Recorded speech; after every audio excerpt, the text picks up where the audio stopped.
And we are live. Hey, everybody. You might notice that Rick has been replaced by the much more attractive Skylar, and she's come to visit us again, which is good. Hi, everyone. And Roger, of course. I'm here.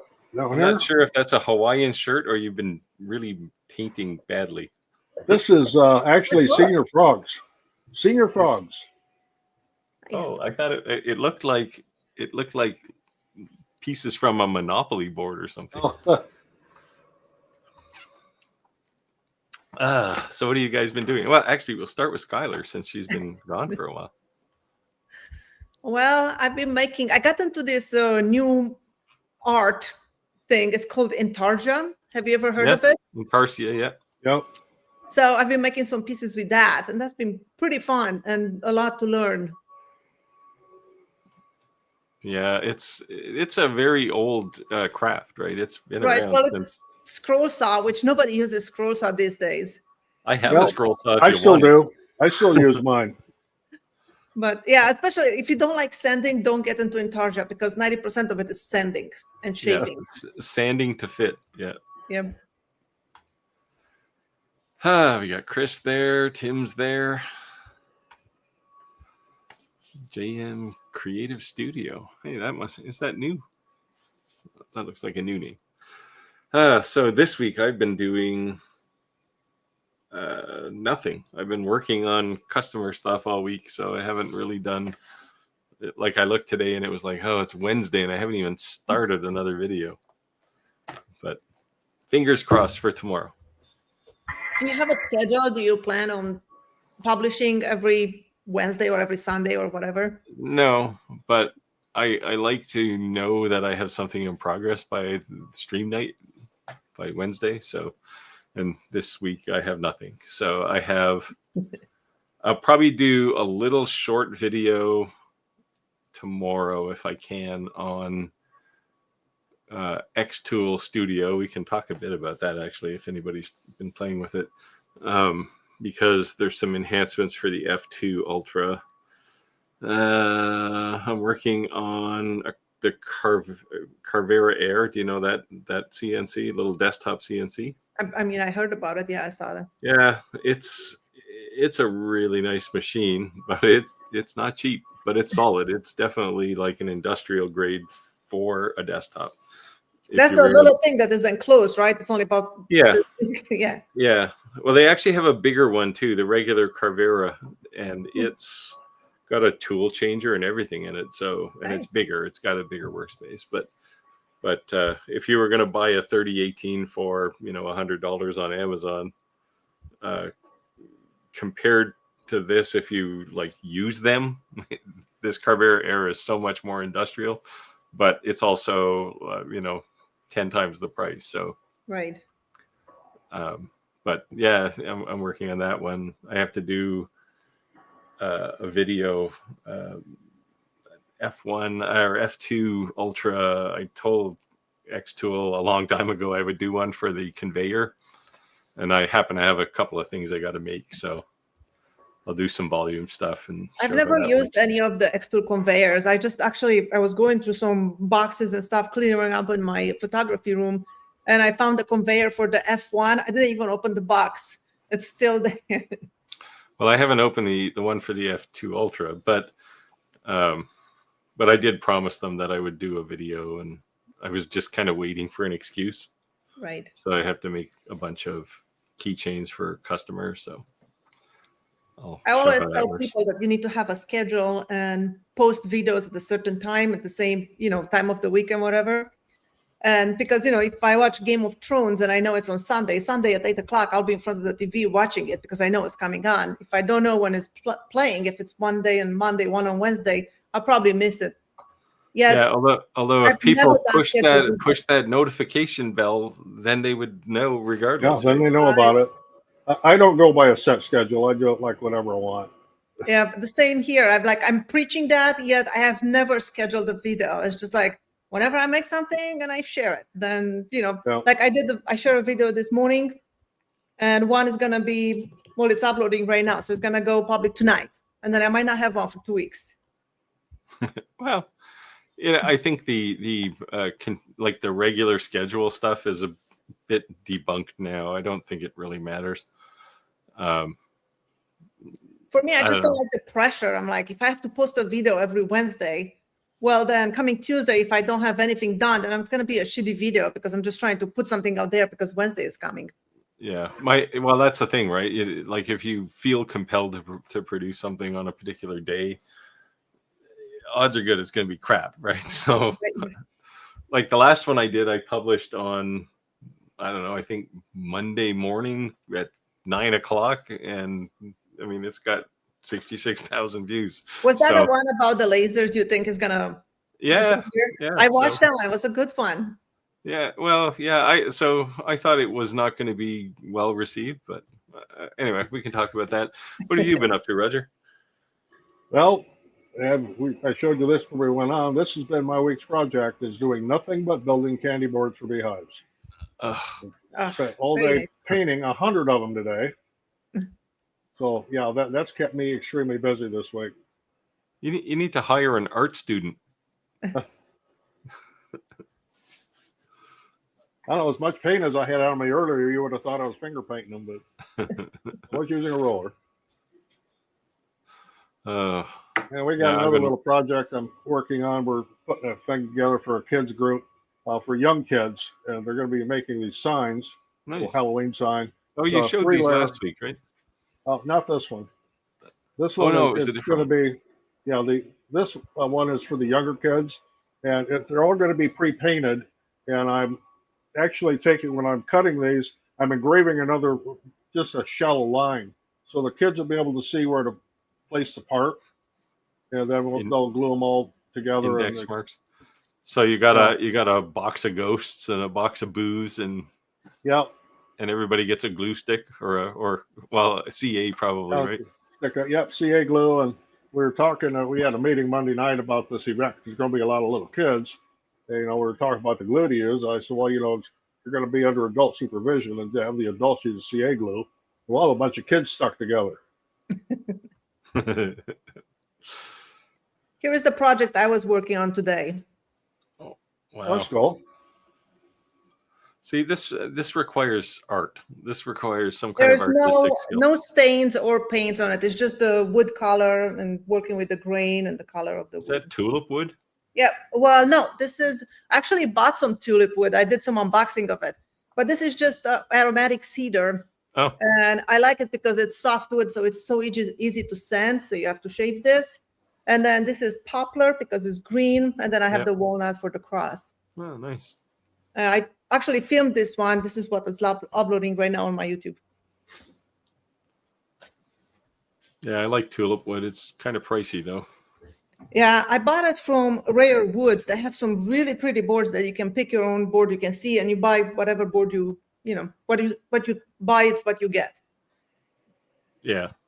Yeah, the place I go here they've got, I don't know, 165 different types of wood. And some of them, like ebony, don't come in 16-foot long boards, but yeah, tulip wood is a lot harder though, so it's a lot harder to shape and sand. But it's very pretty. I have a full board here somewhere. I think you could make those with the CNC though. Well, the very tiny pieces you will have to, I'm not sure how you will secure it to the table so it doesn't fly around when it gets caught. I mean, there's some tiny pieces there.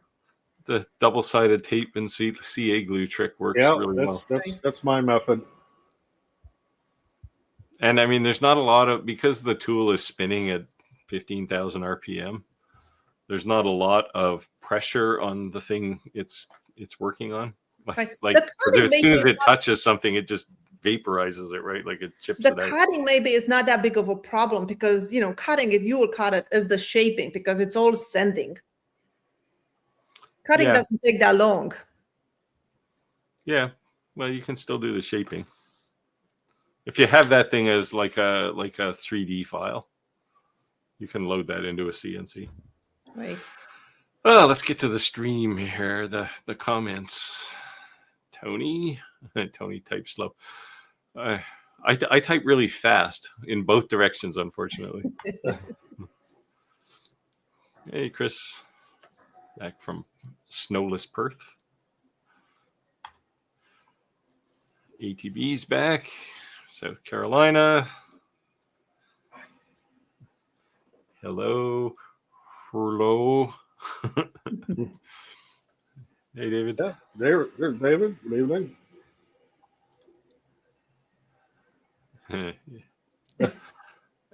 I would say thanks, but I know you're talking about Ricky. Hi, Robin. And of course, Skylar's here. So, yeah, it was good to get you back as a special guest, at least. Yeah, I missed it. It was just come back. Well, I know, but my youngest daughter, she has like competitive cheer, and she's in 2 competitive teams.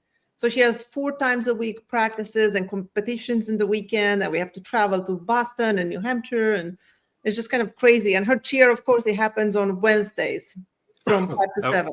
How old is she? She's 12. Oh, so you can't just throw her the car keys? No, not yet. Well, you could, but... Well, I just have to wait for a few months for my oldest to drive her. Oh, there you go. Yeah, I'm not sure that's a good idea either. No. Madra has another live at 7. What? Well, you need to get 2 monitors going to multitask. Yeah. Or separate earbuds for your ears. And Andrew is welcoming you back, Skylar. Well, thank you. So feel free to ask questions, and we got Skylar here, so we can do actual, real, crafty woodworking questions too, which we can't normally do.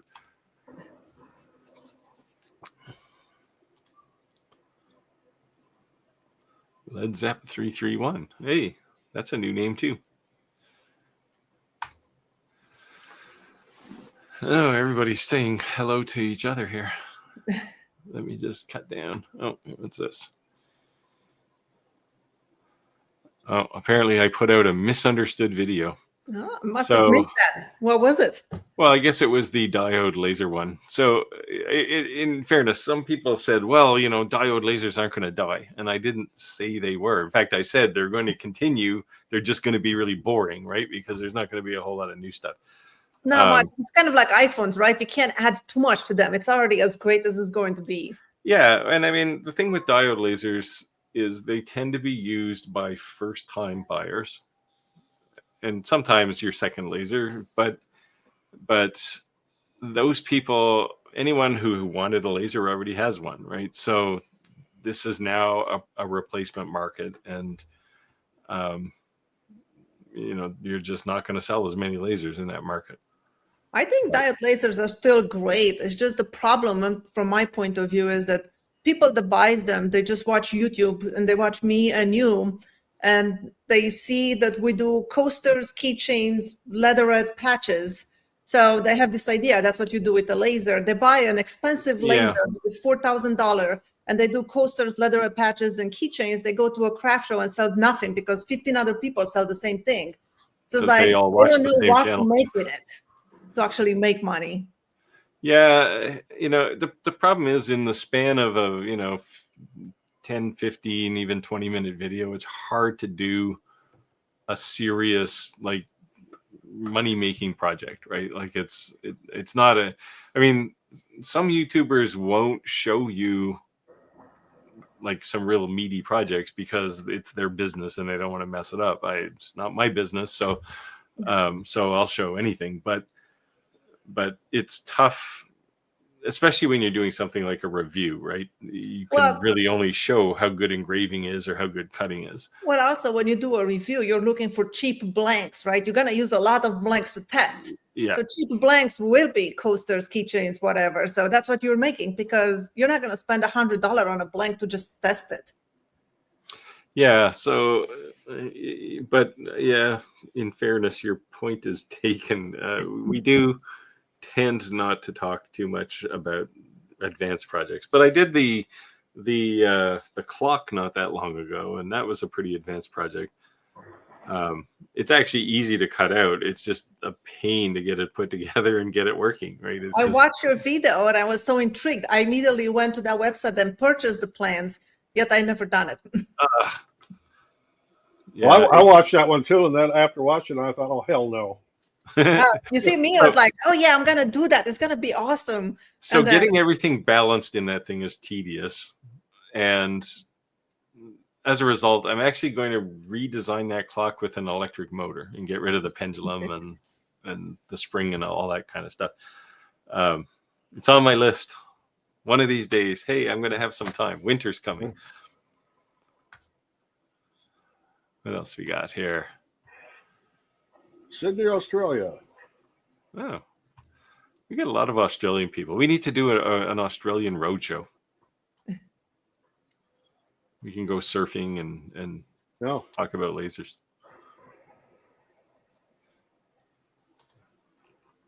Yeah, we're getting a good Australian cult. There's usually a who else is from Australia? There's somebody else too. But yeah, need more tourist info. Yeah. Australia, so as part of my work when I was working, I traveled pretty much everywhere in the world except Australia, and it's really the only place I'd like to go. So, Kevin, resurrected my X-Tool D1 10 watt. Wow, that's an oldie. Yeah, I sold my 10 watt one to make some door hangers. It's painfully slow. Yeah, you don't really appreciate how much lasers have advanced in the last 4 or 5 years. It's like, I mean, I still have an Ofero 2, a 5 watt laser sitting in my storage, and I'm going to pull it out one of these days just to remind myself. Well, he was kind of looking for a recommendation there. I did mention the S1. I have an S140 watt. I love it. I mean, it's great. Yeah, the S1's good. Skylar, you just looked at the Acmer P2, right? 48 watt? The Acmer P3, yes. I actually love it. I decided to keep it for myself. The X-Tool S1, it's a great machine. I had it in my shop for almost 2 years. And I ran it like 5 to 8 hours every day, and I had no problems with it until I sold it. Yeah, I had the P3 48 watt in my shop for over a year, and somebody wanted it. So a viewer lives, I don't know, 25-30 minutes from me, and he loves the thing, and he's posting all the time on stuff he's making, and it's cool. I think if I can recommend to anybody, I would say never buy any machine that is less than 40 watts, even though, unless you're only looking to do engraving. If you just do engraving, then you can get away with 5 watts, 10 watts. But other than that, you should never go lower than 40 watts, because that just means even if you don't use the full power, it's just going to be so much faster. Yeah. Yeah, the speed is what you gain there, right? Like, you can still turn the thing up to 100%, but you can go at 5 times the speed you would normally go. That's what I do. All diode lasers, 100% all the time. I just change the speed. Now, like these Halloween things I'm cutting out, that's 1/8" plywood. I'm running 1,000 millimeters per minute, 100% power, but that's on a 40 watt laser. Right. Yeah. I see, I don't know if Clack's on, but I see he's still playing with his 120 watt lasers there. I'm on the fence with those. Yeah, I actually turned down that one. I was like, yeah, I did too. I'm bouncing 120 watts open frame into my room. It's going to kill me within a half an hour. Well, it's just the size of the thing too, right? It's too big to put. Well, he did the review. He had it outside because he couldn't fit it in the shop. Yeah, there you go. You have to run it in the back of a pickup truck. Redo went up to one of the tourist information kiosks and said, "Oh, they're talking about Australia still, I think." Oh, this is about your flower cross. Well, thank you. Yeah, you've been posting some cool stuff to the Facebook page too, the Facebook group. Yeah, been working a lot lately, trying to come up with new things, be more creative. Sometimes it works, sometimes it doesn't. sometimes I'm looking at my project at the end of the day. I'm like, what the heck was I thinking? It looked great 6 hours ago. Now I just ruined it because I keep adding things and trying to change things. Well, you can't be too hard on yourself though either. But if you don't try new things, you'll never come up with new things, and Yeah, well, holiday season's coming, so there you go. The old scroll saw. Yeah, I'd still use mine from time to time. I have had one for, I don't know, at least 12 years, and I've used it about 3 times. And it's sitting under my workbench. And if somebody came in and said, "Hey, nice scroll saw," I would be putting it in their car. I might get a new one by next year because mine has some troubles since I bought it, even though it's one of the top of the line scroll saws. It had troubles from the beginning and nobody would fix it because it's not made in US. Yeah. So you're going to pay big bucks. Yeah. Here's a question for you, Skylar. Background prior to woodworking, I did photography. I did professional photography for 10 years or so. And then prior to that, I just did office work and healthcare environment. Like I was a overpayment analyst for a healthcare company that was managing 19 hospitals in Vegas. In Vegas? Yep. Huh. What have we got? G'day, LZ. Jose Juan. I think this is one of Rick's buddies. From Florida. Oh. I'm betting they're having a thunderstorm right now for some reason. It's just always thunderstorms in Florida. Huh. What's the best laser cutter for 4 to 6K? You're up in the CO2 line at least. Well, hang on. You got to know what you want to cut first. Oh, right? That's true. So, Patricia, if you can tell us a little bit about what you plan to work with, it's easier to give you an idea. Because in that price range, there's lots of lasers. CO2, fiber, UV, and they all have different abilities. Oh, what's this? They needed to have a 4-way pass-through. What's a 4-way pass-through? X and Y? What holds the laser off the bed? Yeah. Levitation. Oh, maglev. Yeah. Well, there's a lesser number. If you're looking for pass-throughs, then you're probably looking for a CO2. There's a few that have pass-throughs. X tool, P2, P3. The what's the one from Atom Stack?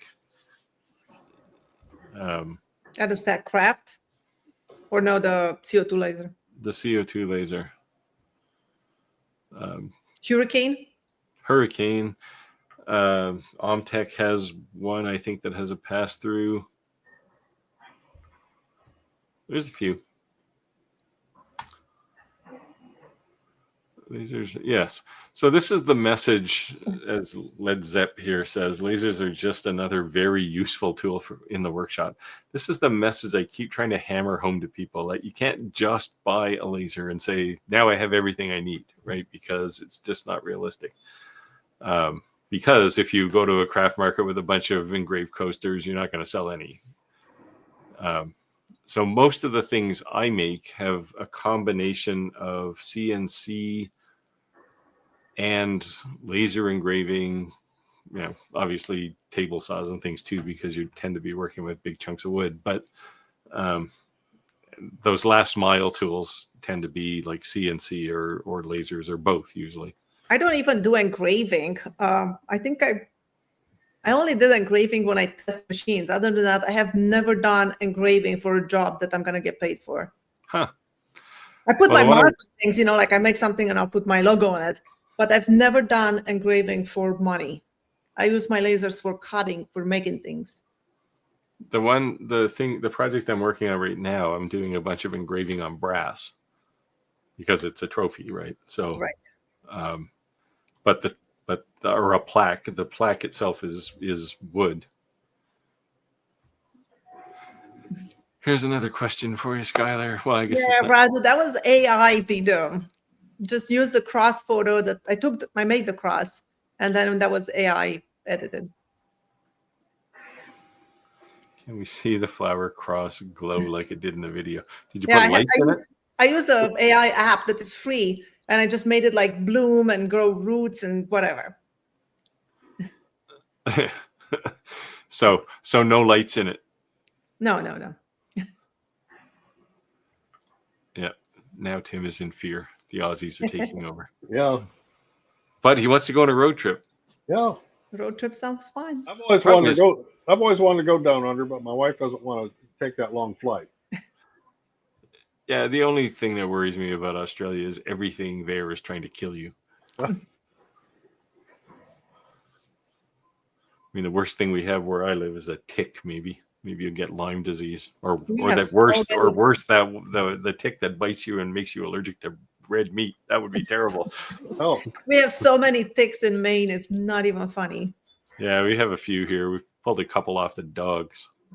Yeah, we have behind my house. It's a huge park, like many miles of park. So I have no neighbors around, and it's great in the winter because I don't have to go on the road. I just take my dogs and walk on trails for you can walk for hours. But in the summer, we never go in the park because the moment you enter, the dog has 10 ticks on it. Wow. Yeah, they didn't seem too bad this year, but check out okay. So Alan Jones here is recommending to Kevin to check out the polar light. CO2 opens up a few more materials. Yeah, so kind of getting back to my video, people thought I was down on diode lasers, but there are certain things diode lasers do uniquely that other things don't do very well. But I mean, realistically, to do everything that you can do with a diode laser, realistically, you need a CO2, a fiber laser, and really for good engraving, a UV laser. So, there's $20,000 worth of hardware to replace this $200 laser. That's why I think the diode lasers are going to continue, but I think there's going to be a heck of a lot fewer companies selling them. Yeah, diode lasers are also great because they are lasting longer than any other lasers, so they have a longer lifespan and a lot less maintenance. Yeah,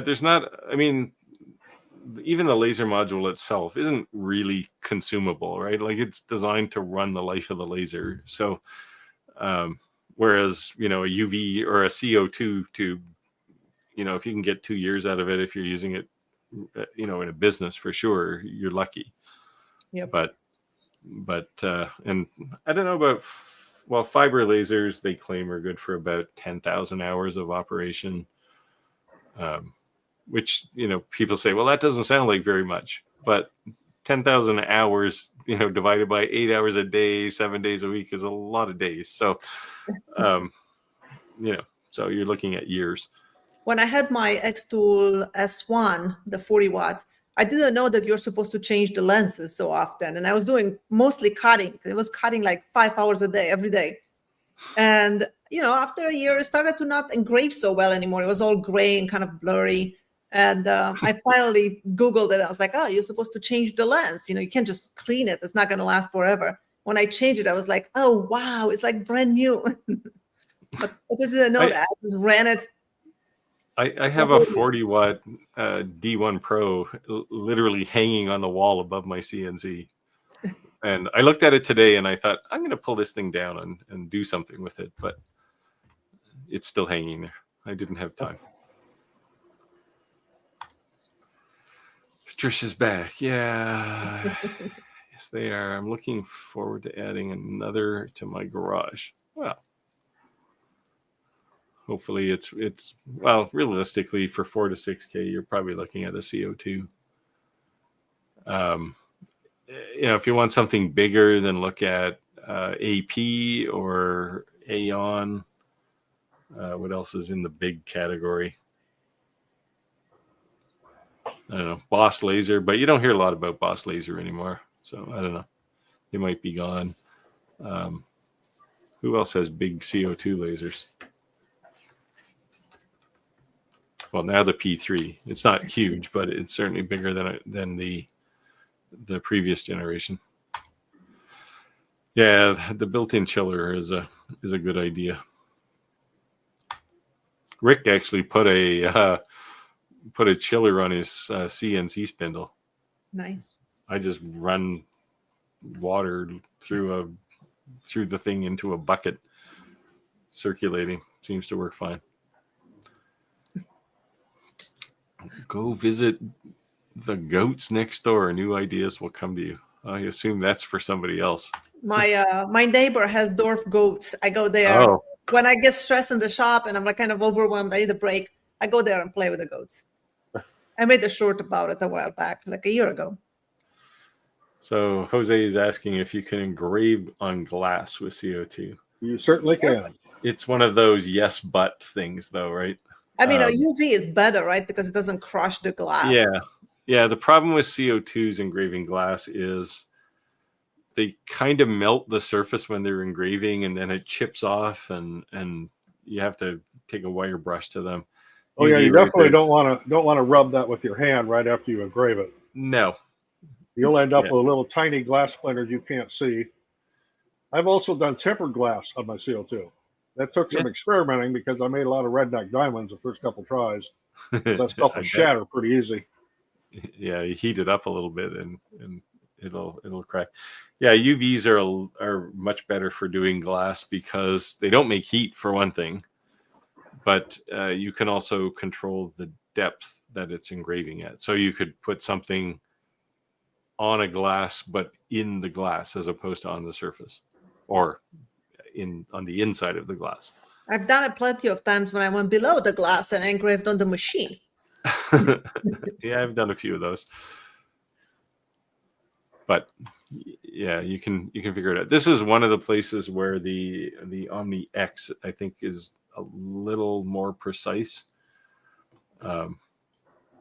As part of being able to engrave inside glass, they made focusing on glass quite a bit easier to do. Yeah, this is a good. This really should be on a T-shirt. 5 failures are canceled by 1 success.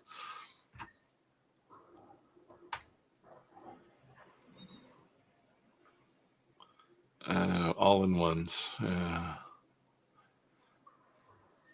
Patricia, Led Zepp, do you know where they're doing this live? Oh, look, he's recruiting for another channel. Well, get your help wherever you can.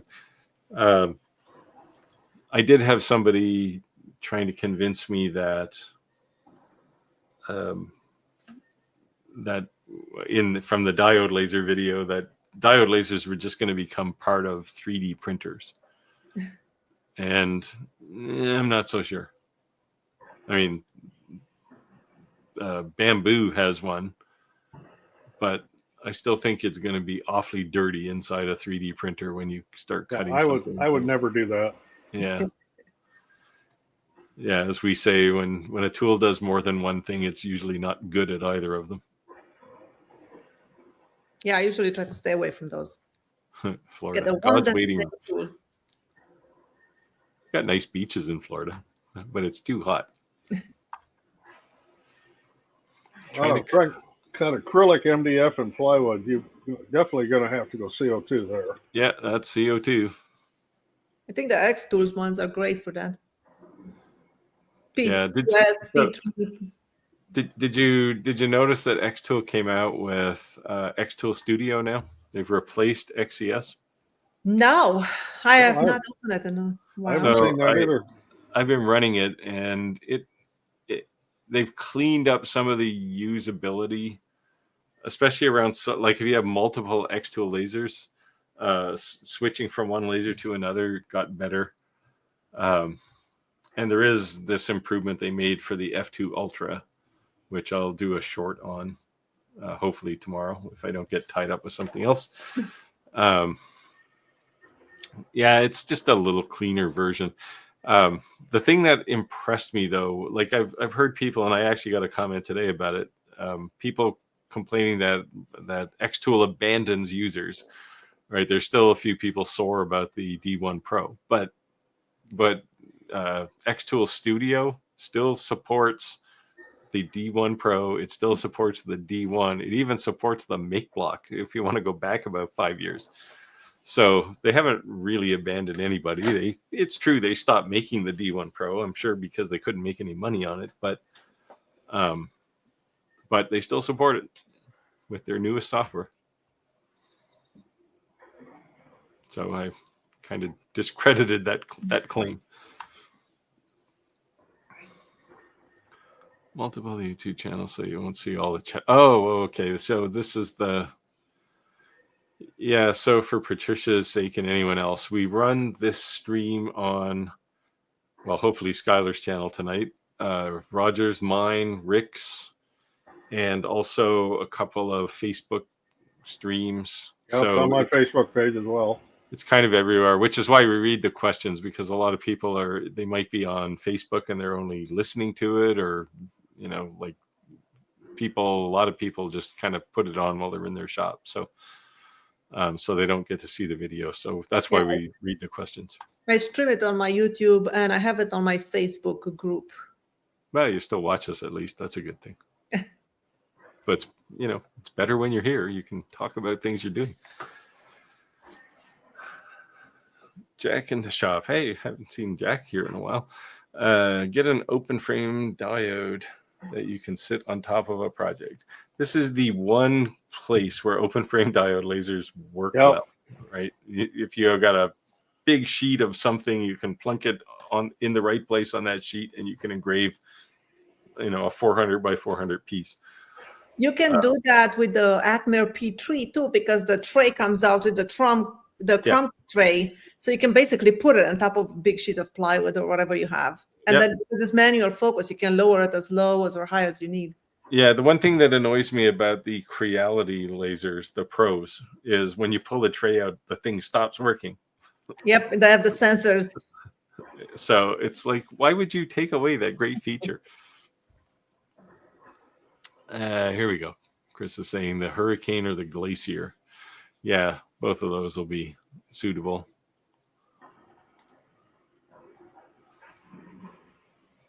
Patricia says, I'm trying to create props for my corporate event planning business. Well. I mentioned you missed it last week, Skylar. I mentioned I had somebody reached out to me they wanted to engrave little signs. They make scale model trains, and they wanted to put these little signs on. So he wanted me to do a test to see if I could engrave the sign. Well, the sign was 7 millimeters tall, and the text on it was like 0.5 millimeter, 0.4 millimeters. You did it with the UV, right? Yes. Yeah. That's what he wanted to see, because he was trying to use a fiber laser, which is kind of like using a hammer. Right. Now the UV is at such a small spot. It's like incredible. Like that's the only time I engraved on a toothpick, and I can actually read the text. Everything else I did on a toothpick, it looks like a line.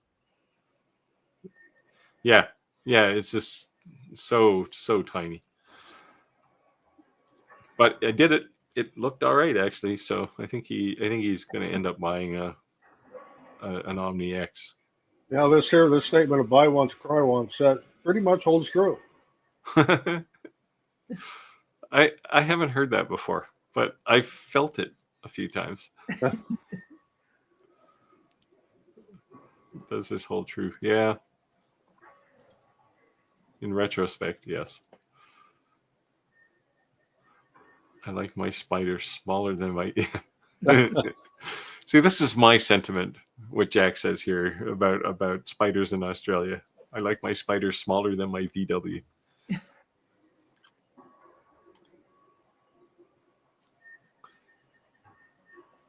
David says, I don't think I've ever watched a video using both laser and CNC. Yeah, so this is the kind of thing I think is required, right? Is, getting into these sort of multi-part or multi-tool projects, because it happens more often than you think. Although Skylar doesn't do engraving, but can't believe you didn't use the UV. Nope. I kept it because I loved it so much. I'm like, I'm gonna keep this in the shop. It's gonna be awesome. And then, a year later, I'm looking at it. I'm like, it's collecting dust. I'm like, how many times did I use it in the last year? 0. So I sold it. Well, there's an easy way to stop it from collecting dust. Put a cover on it when you're not using it.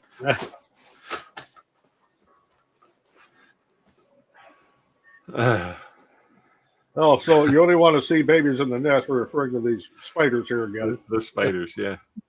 It's like, oh, so you only want to see the babies in the nest. Yikes.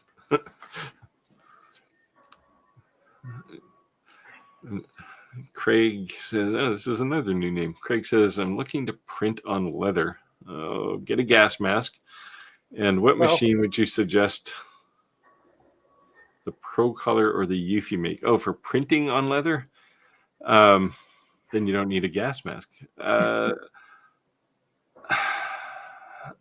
I would say the Eufy Make now.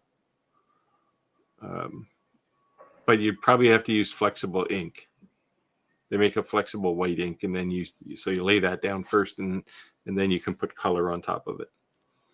And make sure you really test it before, because I've tried it on leather, and on some leather it's stuck really good, and some it just smeared. Yeah, well, that's why they came. One of the reasons they came out with this flexible ink, right? Because it's designed for things like leather, for those soft, flexible surfaces. Yeah, when I used it, I didn't have the soft ink. I just used the regular ink. Yeah, but it worked really great on some leathers. Yeah, probably the stuff with like a polish on the surface. Maybe it probably was okay. But when I took unfinished leather, like just basically tanned and that was it, it did bleed. Yep, that's how mine looked smeared. But that was the regular white ink. Yep, same here. The flexible ink is better. I haven't had that problem. And in the recent software updates for Eufy Make, they now allow you to control how many layers you put on. So you can say, I want 3 layers of white before you put the color on, which is a great add because some materials do want a little more ink. Yeah. And also they did that where you can shrink the depth map, right? So you don't get the white edges sticking out. Yeah. Yeah, that was a nice addition too.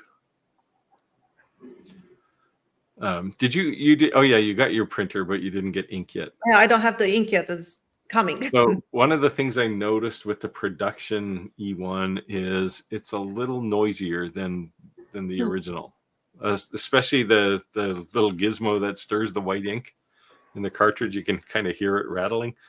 The original one, it was just silent. Now, maybe because it wasn't stirring, I don't know, but it never clogged up white ink or anything. Is anyone putting out Eufy Make UV products though machines? Sorry, there's some typos here. Is anyone putting out Eufy Make UV products? Machines and chip. I don't know. I guess that's Roy. Are you asking if anybody got their machines and they're shipping products now? That's kind of what I took away there. I don't know. There's quite a few people who've ordered them. Tim, you're on. Did you get your E1s yet? And I said E1s with an S because I think he ordered 2 of them.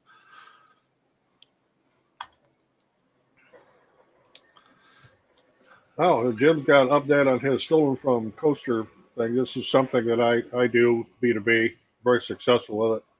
28 stops, mostly higher end restaurants and bars. Different owners own a total of 48 places. At least 3 of them with strong interest. Only 2 or 3 had no interest. Time will tell. Yeah, that you just got to beat the streets. You got to find the market. Boy, once you get it, and they're happy with them, you got a good market.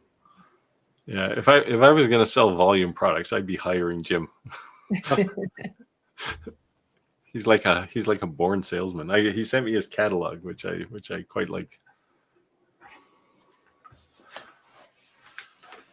Aaron, you want to read this one? I have to step away for just a minute. Then I'll read it. Aaron says, I have a mom port CO2. I'm having trouble getting my air assist to work. Rueda controller doesn't have negative trigger when engaging on wind or status pins. Oh, does anyone have suggestions? Saying the Rueda controller is not working. There is an invert somewhere in the settings. You can invert all those signals, so maybe it's just inverted.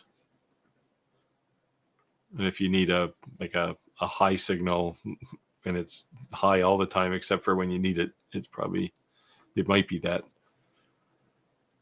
But if the pins aren't working, then there might be a problem in the controller.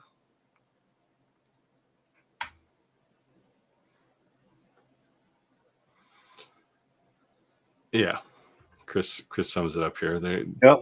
CO2 lasers marked by creating microfractures in the glass. Yeah, so it weakens the glass. I was engraving I think a wine bottle with a CO2 laser. It was empty, fortunately, because I was just goofing around. But yeah, I turned it into a bunch of dust in the bottom of my laser. I thought about using the CO2 laser for stained glass to actually cut the shapes, the pattern, like if you kind of etch it and then you break it. Yeah. I've not tried it yet, but I started doing a little bit of stained glass, so I thought maybe I'll try it. CO2? Yeah, you should be able to etch it enough to create that flaw to be able to crack it.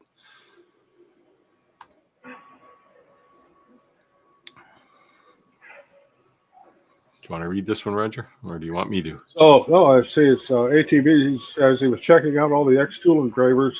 His question is if he could buy 3 at $2,500 to $3,000 each. You stick to 3 different brands or stick to one brand.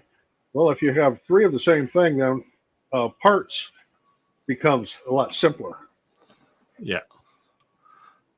Yeah, I'd buy 3 of the same thing. For one thing, unless you're trying to do different materials, and then you need a fiber one, a UV one, and a CO2 one. Oh, yeah, true. Yeah. Yeah. I mean, if you're doing volume and you just want three lasers that do the same thing, then get the same laser. But if you want to do cutting acrylic and doing maybe wood engraving and I don't know, engraving on glass, then you're talking 3 different lasers. And you might get 3 of them for $3,000 each.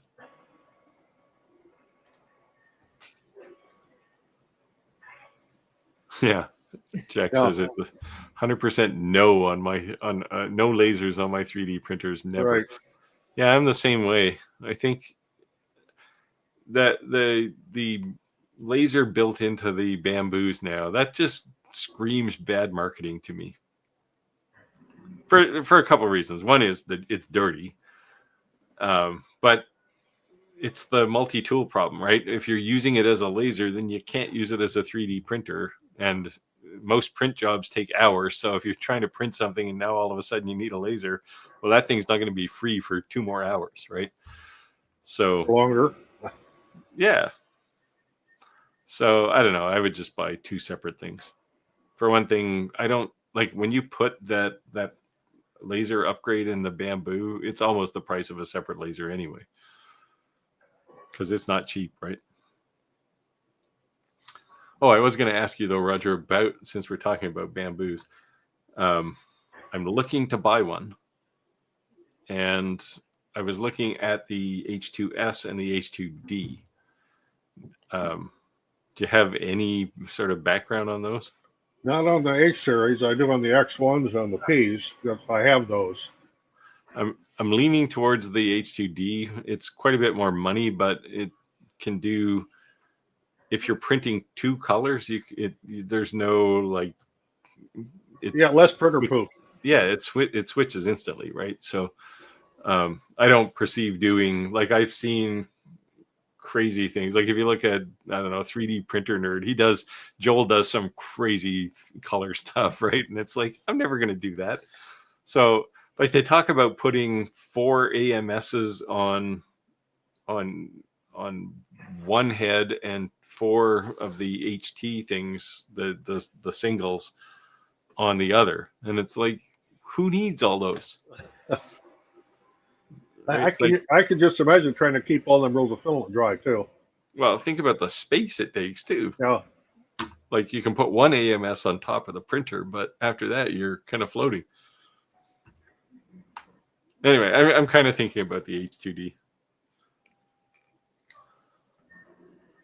Yeah, with Jack in the shop. Yep. One tool, one job to do. That's kind of my attitude too. Multi-use tools, I'm just not a fan. This is like the same mantra used in German cars, right? One function, one button. Yeah. I used to drive. Well, I had a long history of German cars, and there was just so many buttons in them. And when I had them, I thought, this is like the coolest thing ever. I got a button for everything. But now I drive my EV, and it's got like no buttons. It's just got an iPad in the center, and that's it. Oh, yeah. Convert your CNC to a plasma. I'd like a plasma machine. People have done that.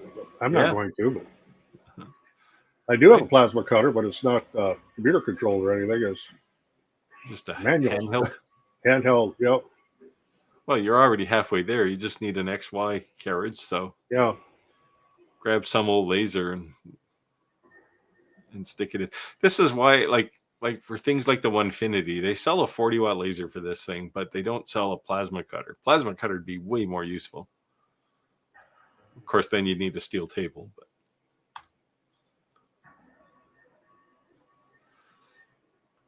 what do we got?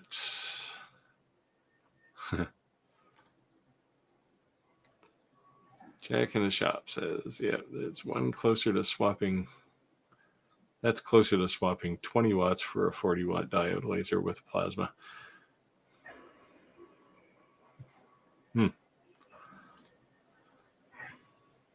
So is the SawStop overrated or underrated? I absolutely love mine. We all have them. I love mine. Yeah, I have grown to love mine in a very short period of time. It was not cheap, but no, they are not cheap. But I would do it again in a heartbeat. If it crooks and it dies on me, next day I'm purchasing one. I'm not even have to think about it. Yeah, I don't know. I mean, my goal in life has been to when I reach the end of my life to still have 10 fingers. So I think the SawStop will help me with that. And especially for us as creators, I try to pay attention as much as I can. I'm always present. I don't play music. I'm present. Yet when you film, you always find yourself thinking what's my next line going to be? What am I going to say? Am I in the frame? Did I press record on my camera? So then it's like your mind just wanders, even if you try to be present. So then I need to make sure that my tool is going to take care of me Well, like when I'm cutting the wood for these candy boards, and I just built 100 of them. So I'm on the sides, I've got 400 of the same thing I've got to cut. And as I'm running them through the saw, cutting the rabbets and everything else in there, I've got all the guards on. I've got feather boards down. Everything's there. But yeah, your mind wanders because you're just doing the same thing repetitively and just letting them shove off the other end. I find myself so many times just having to stop and go send something or sweep the shop because I'm like, my mind is wandering. I'm not focusing. It's dangerous. Well, you don't need to worry about that. You got a SawStop. Yeah, well, I still worried. I don't want to be completely mindless while you stick your fingers in the saw blade. I would not like to test it to see if it really works. Yeah, I'm going to believe that it does what it says it does, but I don't intend on finding it. I have my blade of shame right there on the wall. Where is it? Over there, from when I triggered it. Yeah, I've got one of those too. Really? Mine was from a piece of tie wire that was around a board I didn't see. Because I was running it and ripping it down, and all of a sudden, boom, I'm like, what in the hell happened here? Mine was just from an engraved piece. It was too much charring, and I was trying to trim the edge because it was getting black marks all over my fingers. I was making a template from MDF, and MDF really charred up. I was using the X2 S1, and then I was like, oh, just trim the edges so I have a clean edge. And when I ran it through, it just popped. I didn't touch it with my fingers, was just the material. I guess you'd still know if you touched it with a finger. But carbon is a conductor, and anything that conducts will make that trip. That's how the whole thing works. I'm sure all the glue in MDF probably turns into a conductor too. Patricia says, thanks for taking time to answer questions. Well, that's why we do this. Yeah, that's why we're here. More than happy to hear your questions. So keep asking.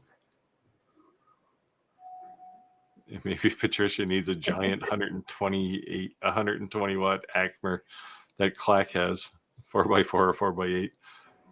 I don't know. I'm still trying to think who actually needs one of those. I have absolutely no place to put something like that.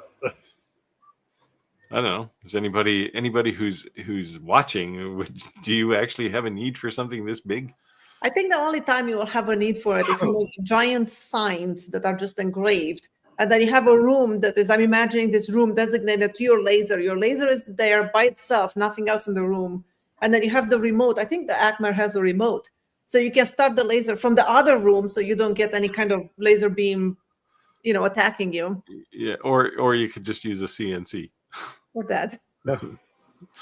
And CNCs hardly ever burn your shop down. So I converted my longer Ray 5 with the X and Y expansion kit, so I can go 800 millimeter square, and I have never had to do anything bigger than that. And that was just I did that because I had to make some custom signs by engraving on powder coated aluminum.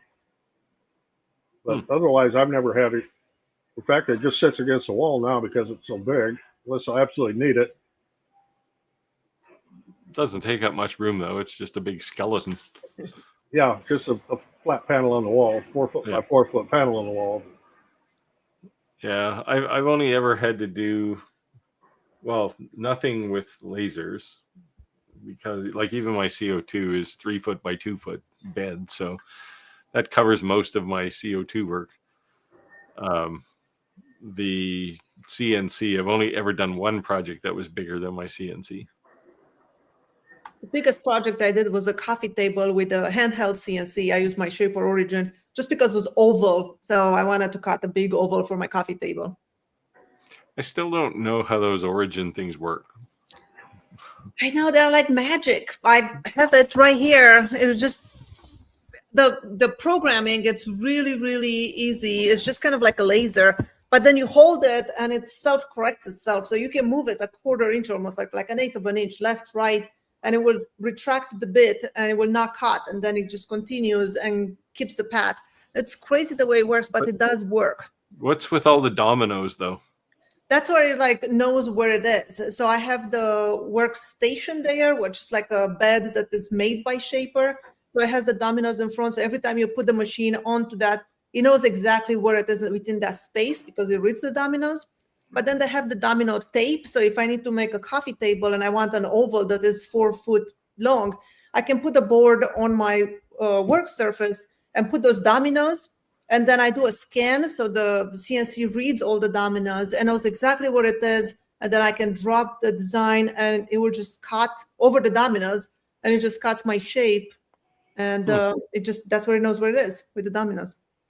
And just by rolls of tape. It's ingenious, but if you need to do an inlay to replace a crack into your floor, into your living room, you go and put some tape on the floor, do a scan with the CNC, knows exactly what it is, and it takes a picture so you can put your inlay exactly over the crack and then cut the hole and put your inlay in there. But when you're cutting, who's driving, you or the machine?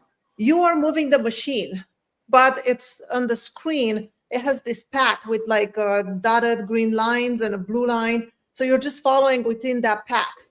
Oh. And it works really great. I've used it before for covering a nut into a board. I had this beautiful, beautiful walnut board, and it had a lot of figure, but it had this nut. So I just kind of carved out the nut off, and then I cut another piece, and because I could see the grain exactly into the CNC machine after I scanned it, I was able to cut a piece that kind of just matched seamlessly in there, and you cannot tell that I've matched it and replaced it. I guess it would be good for things that are much bigger than a CNC can handle. Yes, you can use it for any size. I use most of the stuff on the workstation because it's small. So I do small things. But now they came out with this autopilot. So it's like it bolts into your table. So then it works just like a CNC by itself. But the workspace, it's small. It's like 15 inches by 15 inches or something. I don't know what it is. Jack in the Shop says this is back to using multiple tools for things. He does videos carving a Bible from cherry and engraving it with a laser. Yeah, see, that's the kind of thing. This is the kind of thing you're going to take to a market. You're not going to see anyone else selling these, so you're going to have an opportunity, right? Because you've gone one step further in complexity.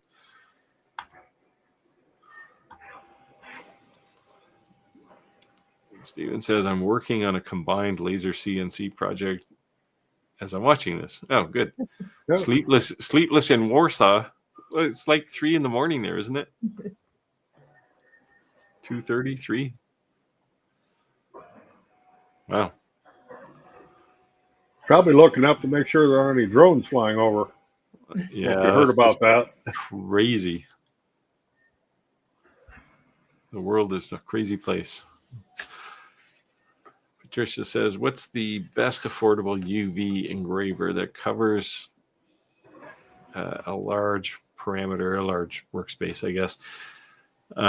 Also, is there a good large format UV printer cutter that you guys would recommend? Printer and cutter? Well, Skylar? Well, UV lasers, I feel like they're all kind of Galvo style, so they're pretty small footprint. You're not going to do a big print with it. I mean, engraving. Yeah. Well, you can go up to 200 by 200. Right, but it's still small. It's not going to be something huge. Yeah. Yeah. And for cutting, it will not cut straight like a 90-degree cut, right? It's always at an angle because it is a Galvo. Yeah, well, UV lasers don't generally cut anything, right? You can cut glass. Yeah, I've cut some earrings with it from 1/8 inch. I had to do like 7 passes. Yeah, well, that's the thing. And then, you can put it on a diode laser and do it in about 2 seconds, right? Right. UV printers, well, the Eufy Make E1 is a printer, but it's not a cutter per se. I mean, you can get large format UV printers, but it's going to be like $20,000. Yeah, but they won't cut either. No, just printing. So, but you can do, like if you had your laser, you could cut out the parts with your laser and then drop them onto a UV printer and print on them. Right. And in the new Eufy Make software, they've really amped up the precision of the cameras. So it's dead on now. Oh, Madra's leaving us. Thanks for stopping by. Did we see this already? No, Jack says he carved the Bible on the CNC and used a CO2 to engrave it, then did a paint fill. He said he used a diode laser and did not need to use paint fill. I guess it depends on what how dark you want that to look. Yeah, well, UV lasers tend to be a little more burny, right? Why didn't you just use the CNC though? Unless it was a crazy amount of engraving. Yeah, the diode laser is probably your best bet for that sort of thing, because you can control how much charring you get. CO2s are pretty much brute force when it comes to doing engraving on wood.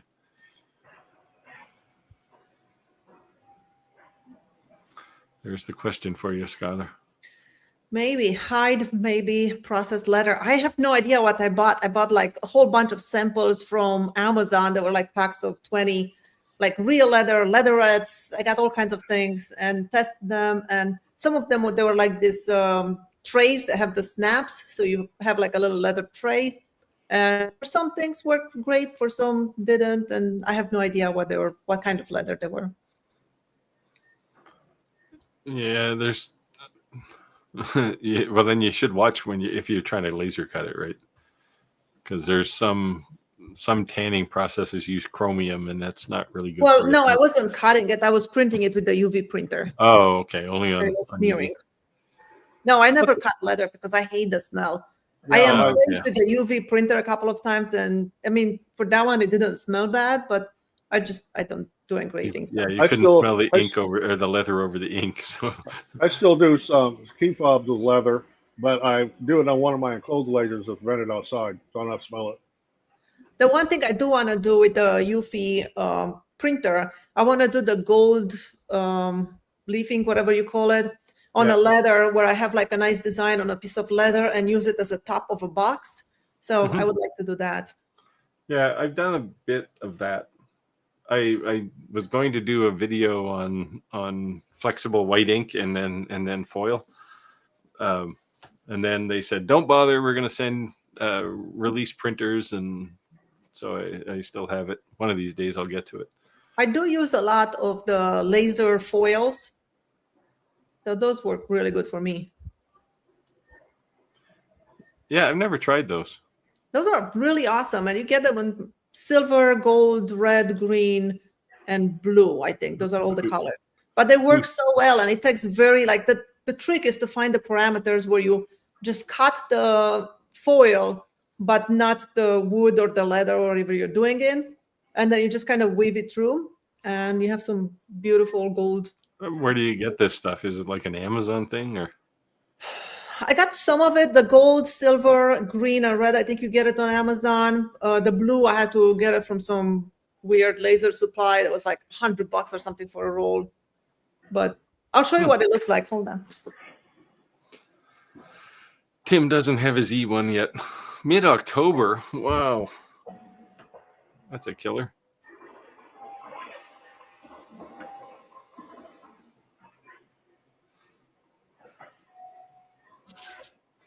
Yeah, there's a few people saying that the H1C, but I think the H1C is going to be a whole lot more money, though. It's like the Prusa one with all the weird automatic switching over on the side. The switch. They switch hot ends, right? They only switch the hot end. Yep. Oh. Here is what the foil looks like, and you peel off the backing, the paper, and then you stick it into your wood, and you run your laser to like 1% or 2% or something very light, just to cut the foil, and then you weave off the part you don't want. But you have to do it right away, because if you don't do it and that foil, it sits on your wood for 24 hours, you will never get it out. I've done that before, and it's just not coming out. So the laser's just heating it to melt the glue or something and to stick it on. Well, no, the laser, or do you actually have to cut it? The laser, it just cuts it. So you just do a line. You don't do the engraving. The thing just has glue on it. It's already sticking to it. It's like some sort of permanent glue that if you leave it more than, a few minutes, an hour, then you can never get it off. I tried to scrape it off of wood and I couldn't get it off. Sander will get it off. Yes. From Sander. Yeah, I don't know about the H2C. I just think it's going to be a pile of money. I don't actually use color. Like at most, I'll use 2 colors. So that's why I was thinking of the H2D. I, for the most part, I do very few multicolored prints. Most of what I use AMSs for is to use up filament. And, my white runs out, then goes to the next roll of white and just keep right on going. Yeah, see, that's more of the application I would have probably. Oops.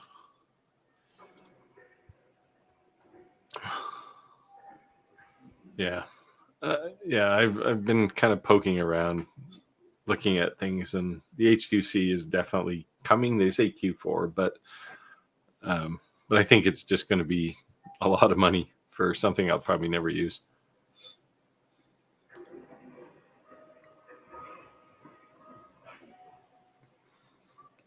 Yeah, I found this a bit weird. Yeah, that you can't use the dryer in the AMS Pro. So on my Anycubic, which is just out of camera view there, that has a dryer built into the. Of course, they don't call it an AMS; they call it something else. But that, I can have that dryer running while it's printing. I can have it run when it's not printing, and right now it's printing and it's running. So, and I have the same options there of flipping over from one roll to the next one when one runs out. So, in print quality wise, how's the Anycubic compared to Bamboo? No difference. Yeah. No, I haven't seen any difference at all. Big difference in price. Yeah, the Anycubic is cheaper. Yeah, that's what I mean.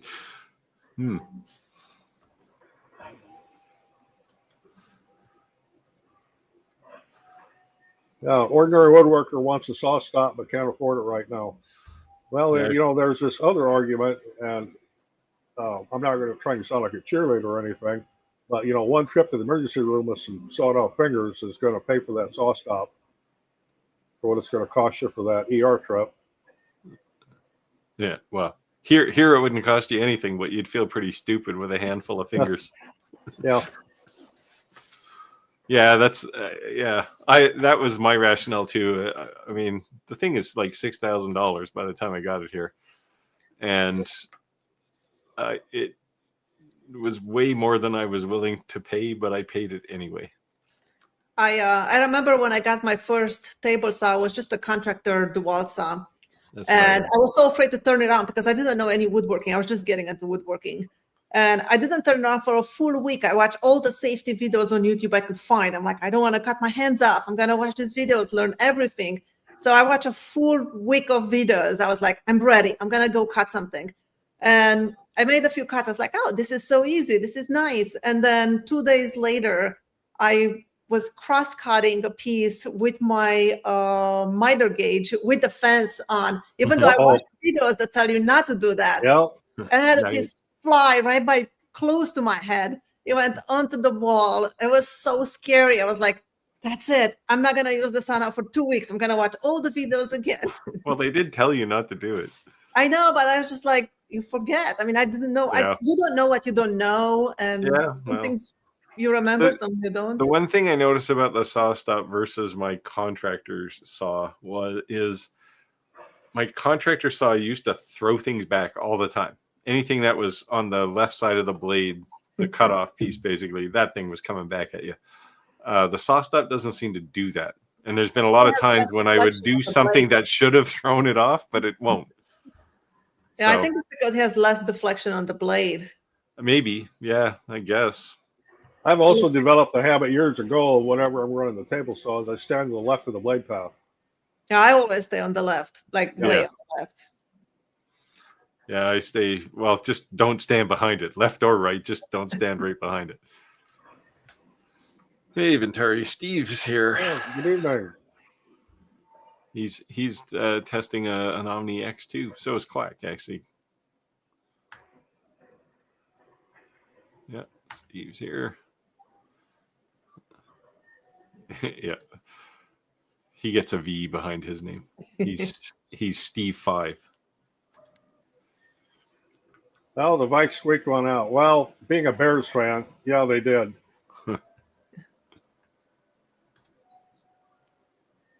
Are you guys doing any kind of craft shows for the holidays?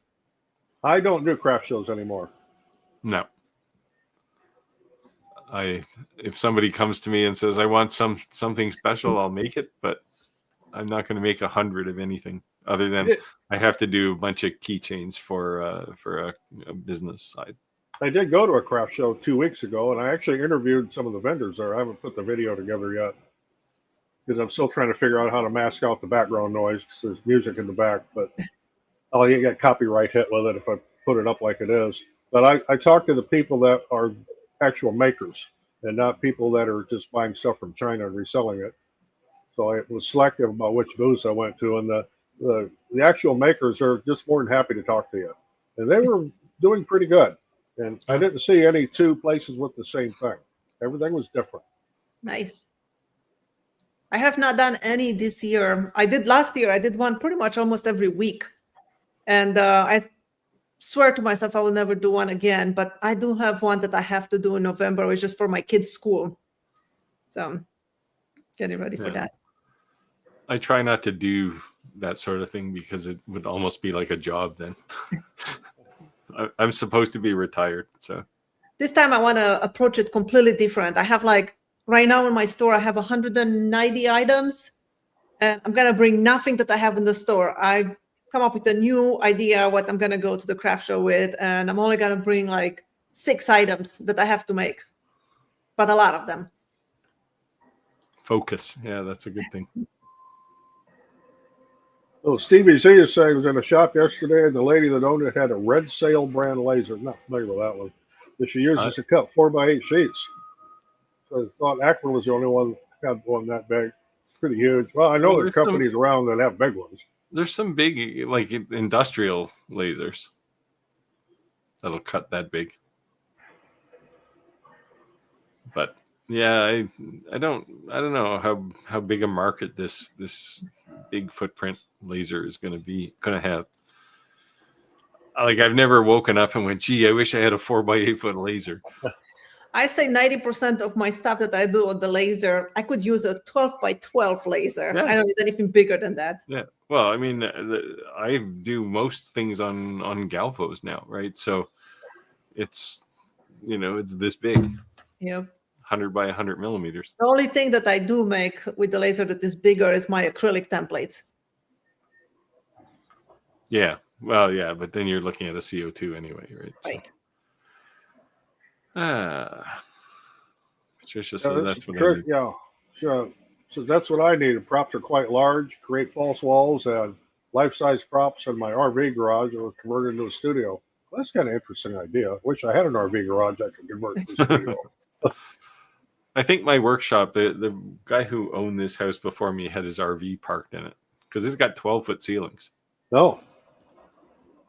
It's a big, echoey room.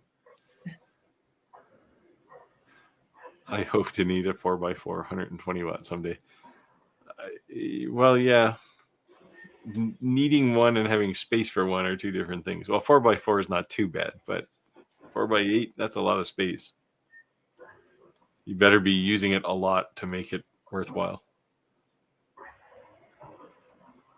Yeah, the dominoes are basically the print and cut registration marks. Yeah, it's interesting technology. Tyvok, yeah, they have a 4x8. It's been around for a while. Yeah, 6 months. That's how the guy that bought my Omni One has one of those Tyvok. Yeah, so like it. He loves it. Does he just like engrave doors for a living or something? No, he's actually in the glass business. So I don't know what he's using it for. He has like a company that he makes glass. So, but I don't know. But those things, so Tyvoks are different, right? They have, you can put a CNC on them. Yes, he did say it has the CNC attachment to it.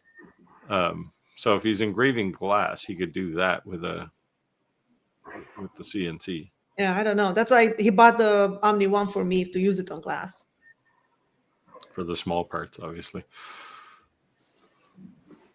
What's the last tool you bought for your shop and most used? Well, for me, it was a new dust collector. Yeah, and you can't help but use that a lot. Yeah. Skylar? I actually bought a Vivor power carver, like one of those rotary tools. Like I had many rotary tools, and I was going to buy the one that was like, I can't remember the brand of it. That is the most famous one. It was like $800. And one of my subscribers says, no, buy the Vivor. It's like $70 on Amazon. It's the same thing. So I did, and I'm very happy I did. I use it all the time. Yeah, I mean, conceptually, it's a motor, right, with a chuck on the end of it. So unless the motor's not turning, if it's off center or something, but you'd feel that pretty quick. Now, one tool that I've been using a lot is this one over here. It's this little sander. I don't know if you can see it. It's like a drum sander. Oh, it's okay.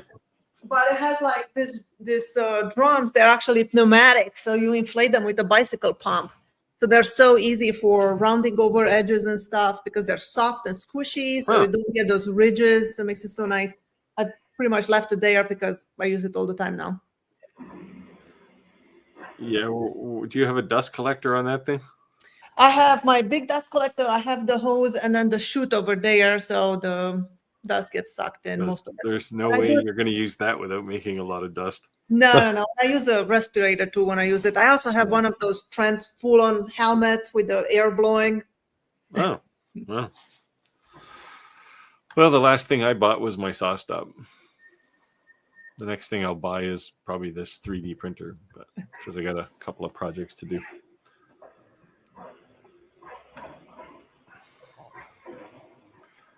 Yeah, the 4x8s have been out there for a while. So Stevie Z sounds like a disc jockey.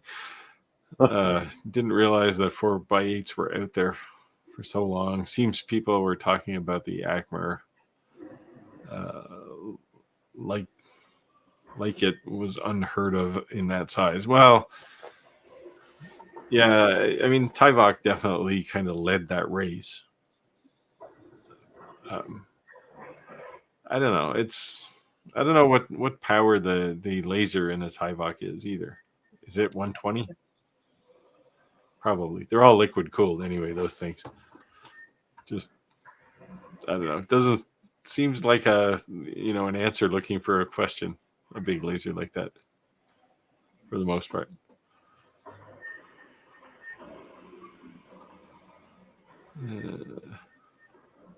Most of the larger ones are usually RCO2 or.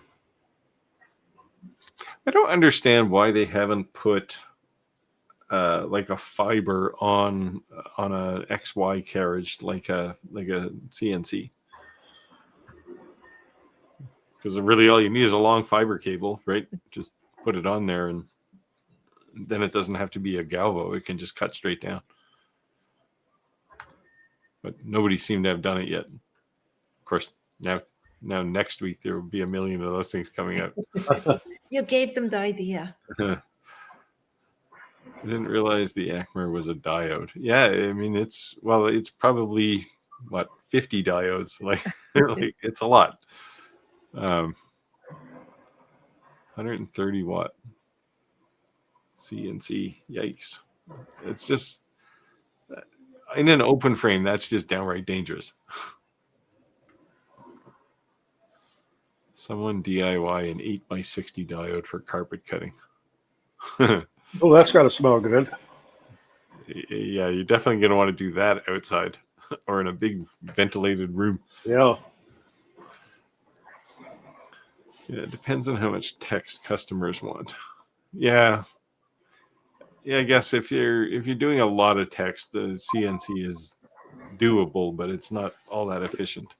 Takes a long time. Yeah. It looks nice though, because you get the nice beveled edges on the text, right?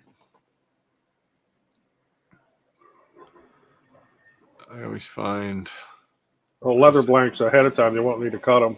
Now, some of the key fobs I do, custom ones, I use an oiled leather. So that puts out a pretty good odor. But like I say, I make sure it's vented outside. Yeah. And I think when people get a laser, the first thing they should do is cut some leather. Just so they know that they shouldn't work with leather. I don't even like the smell of acrylic. When I cut it with my CO2, I'm like, ugh. Yeah, you just vent it out. No, mine's vented outside. I don't smell that either. So yeah. Led Zepp says I use marking paper on diodes for glass. Yeah, you can do that. Like anything black on glass, a diode laser will at least mark it. You won't cut it, but you don't have circuit microchip. You don't have surface microchip issues. Yeah, well, I don't think you get the microchip problem with diode lasers anyway so much. But CO2s, they tend to go for the layer of glass below the surface, and then they take everything out in one chunk. And it's usually a paper-thin shard of glass. That's why I said if you ever engrave glass on a CO2, do not rub across it with your hand to see what it feels like. You will regret that for days. Yeah, until you can get some tweezers in there to get all the glass pieces out of your hand. Yeah. Yeah, the Anycubic Pro, Ace Pro, which I have one over here. I got the S1 Pro, but yeah, the heater runs while it's sprinting. In the dryer. Yeah. Huh. Yeah, I wonder why they disabled it in the Bamboo. It seems odd that they go to all the trouble to put this dryer in, and then you can't use it while you're actually printing. Well, I haven't seen how they've made that, but with the Anycubic, I still want to call it AMS, but the multi-spool holder thing with the dryer on it, we'll call it that. It, I guess it's called an ACE. It has a separate power supply. It's not, the power supply is not the same as a laser. The other thing I heard about the AMS was using cardboard spools doesn't work. No, it makes dust, and that just raises hell with everything inside the works. Yeah, like they've gone as far as to say it's going to void your warranty if you use them, right? Yeah, on the AMS, the spools turn back and forth rapidly, and the plastic ones don't wear down, but the cardboard ones will wear on the edges on the rollers, and it makes just a ton of dust. Huh. And there are rings you can 3D print to put over those cardboard spools, but since I just use Bamboo's filament for the most part, I don't worry about it. Yeah, Chris says when people ask me about a SawStop and the price, I ask them, can they afford not to get it? Yeah, that was my thinking. You don't have to get a big table saw like this one, but you can get their contractor saw, which is a lot cheaper and smaller. Yeah, and still have the technology. That's the industrial one you have, right? Yeah, no, the 3 horsepower. Not but they have an industrial line. No, you have that's P series though. That's P series. Yeah, I just saw it, so it's P series, just like mine. Except mine has a router table and everything built onto the end of it, so it's even longer. Yeah, no, mine I got it only with the 36, whatever. I guess that's the same as mine. Yeah, I got the 36 too. Yep. One thing I did get was the industrial carriage, made for the industrial saw, where you just take your foot and pump it up, roll the saw around, and let it off, and boy, that thing's nice. Yeah, I saw that. I decided to go with this other one just because it still rolls okay, and it was cheaper. I just got the regular wheels. Yeah, me too. It works just fine on concrete.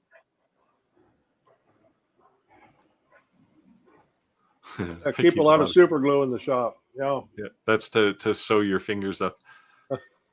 I stabbed my leg with a box cutter one day, and that was the first thing I reached for was pull the knife out and put some glue in there and the glue was fine. The accelerator was a little stingy, but it did stop the thing.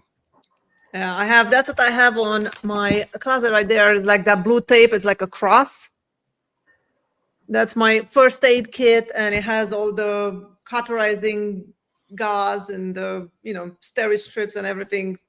I should have got a stitch put in my leg, but the box cutter blade only went in about halfway, so it wasn't too bad.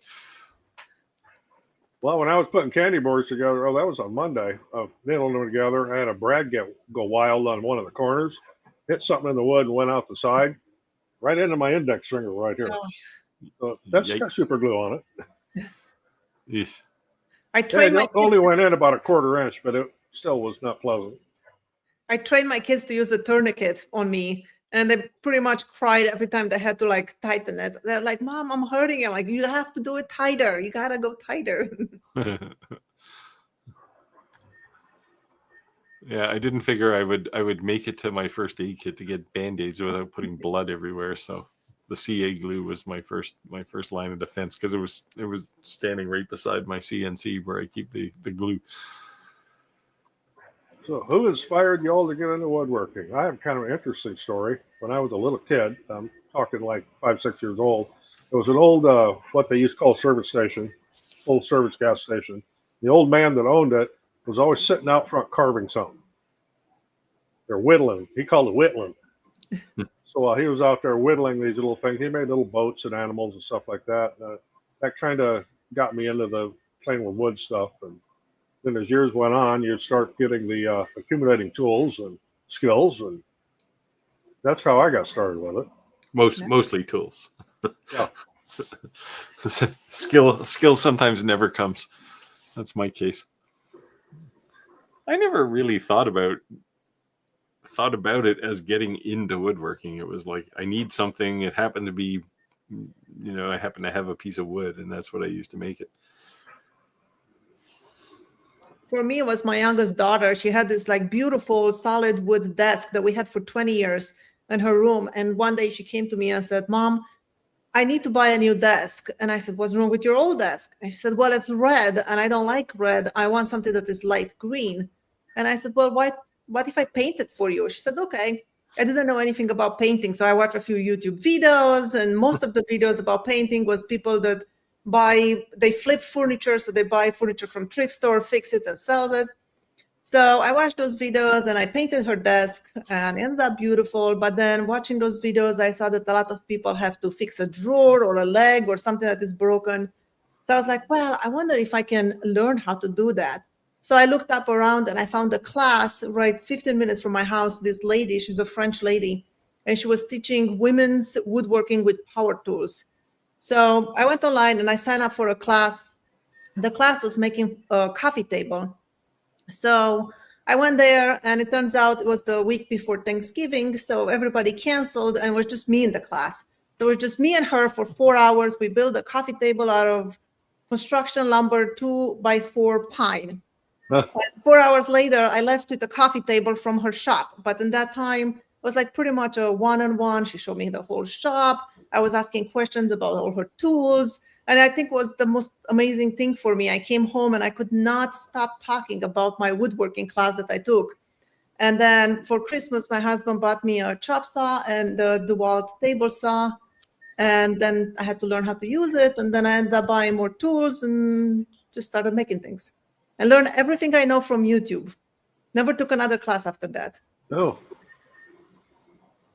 YouTube is the great teacher, right? Yeah, I did took some classes at my local Rockler store just to make jigs. Every time I had questions about jigs and how to make one, I went there and took a private class. And they basically made it for me. That's a good skill to have, though. Jack says there is a fiber gantry machine. I've never really noticed one. Yeah, X-Tool is working on one. Yeah.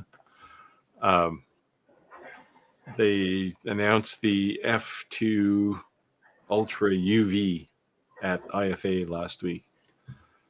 I was talking to them about it yesterday, and I did pry one tidbit of information out of them, which is, so they won't tell me the power of it. They won't tell me really any of the specs, but they said it's going to be cheaper than most people expect.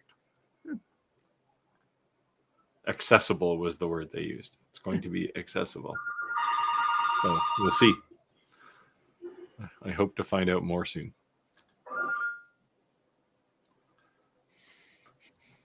Patricia says she also makes large corporate trade show props for different companies. This sounds like a cool job to me. I don't know. It's like, my studio looks very similar to wherever Skylar is right now. Yeah, mine is a big mess. I have like 5 sheets of plywood right there that I need to build some shelves. I have the laser that I review, it's there, and I need to find a place for that. I have the UV printer that just arrived. I need to make space for it, and then a whole bunch of other projects that I'm in the middle of it. You say it looks like a big mess, but it's cleaner than my workshop at any point in time. Oh, yes, the XL laser. Yeah. It's kind of a weird thing, though. It's gantry and Galvo all in one box. I think it's kind of a strange thing. Yeah, Galvo on the gantry. Getting back to my rant about lasers not having much innovation anymore. I don't call this an innovation. I don't know. It just seems like, oh, let's put more crap in the box and hope somebody buys it. Right. It might be awesome. I don't know. I how long will it take you to change from one model to another? Because that's what I find a big problem with lasers, right? It's like, oh yeah, sure, we have like 5 things, but to change it from one to another, it takes you 20 minutes to change it, and you have to undo screws and belts and cables. I'm like, that's just not worth it. That's why they make coffee machines. You go for a coffee while you do that. Patricia says she was wondering the same thing about large format fibers. I'm sure they're like in industrial lasers, they're out there, but they haven't kind of migrated too much of that down to the consumer hobby market yet. I'm sure it's coming. They're looking for things to do now. So 150 watt Omtech is no slouch. That's a big laser. It's a bit slow, so now I need a faster 150 watt. Why is it slow? 150 watt should not be slow on just about anything. No.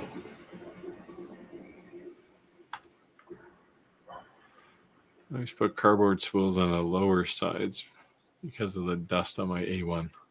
Yeah, I have enclosures around mine on my A1s I built for humidity control. Mine are all enclosed. Actually, I could probably show that if I can get the camera to swing out. Whoop, the other direction.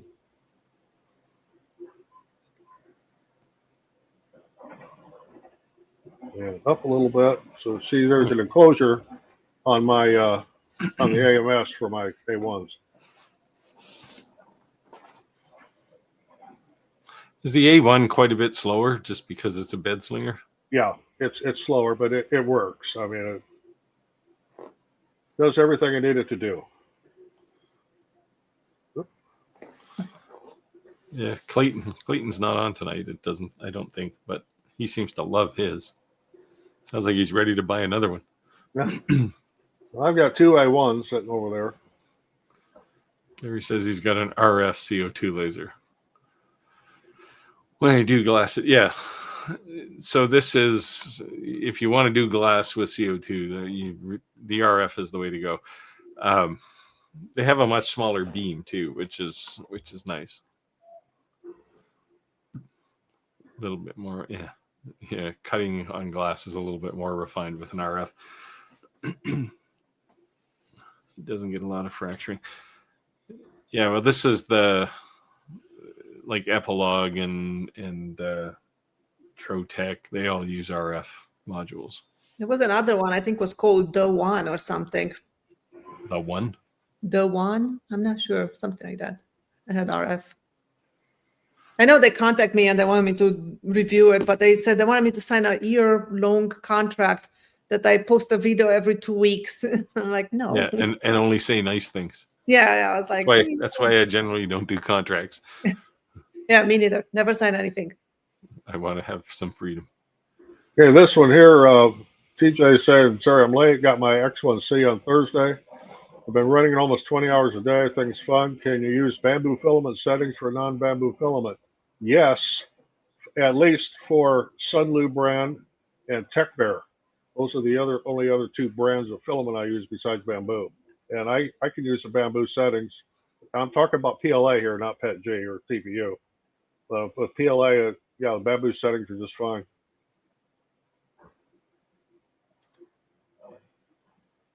Jack says he just uses generic filament in his X1. Amazon special. They got lots of Amazon filament down there. Oh, I have had some problems with Amazon filament, so I don't buy it anymore. It's a little bit inconsistent in the diameter. So if the diameter goes a little small, that's fine. But when the diameter gets larger than it's supposed to be, it'll jam your hot end up. Yeah. Because it's bleeding out too fast or something? Well, it won't fit through the hole.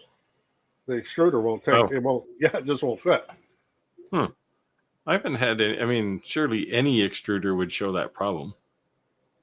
I haven't had any problems with.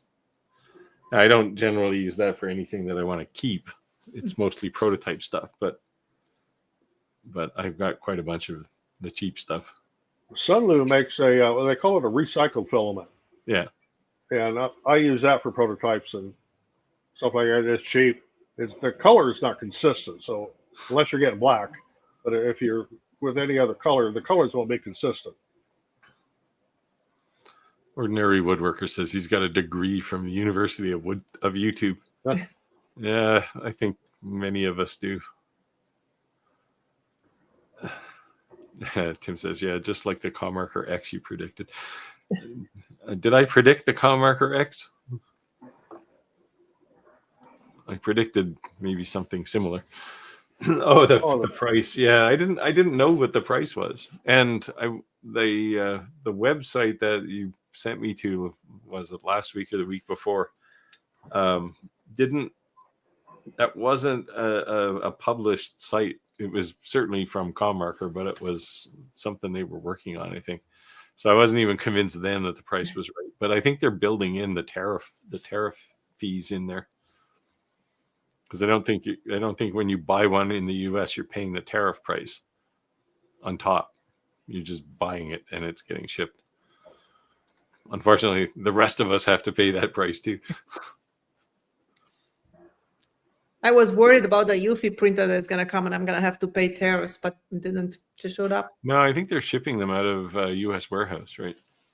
And they said actually when they did the Kickstarter project that the prices were all tariff included. Well, I did get a notification like a few days ago that was clearing customs. Yeah. Oh, so it did. Yeah, mine came from China. Yeah. But it's a little easier to clear customs here, I guess, right now. Chris says Chris says he had the enclosure where it was changing filament so often it became a pita. I'm sure he's not talking pita bread there, but I know what he means. I could change a roll of filament in about 20 seconds, even with the enclosure on there. You don't have to run it into the extruder, do you? You just kind of put it in and push. You push it a little bit, and it'll take off on its own. Yeah. Then it reads the RFID tag on it. If you're using. Yeah, if you're using bamboo filament.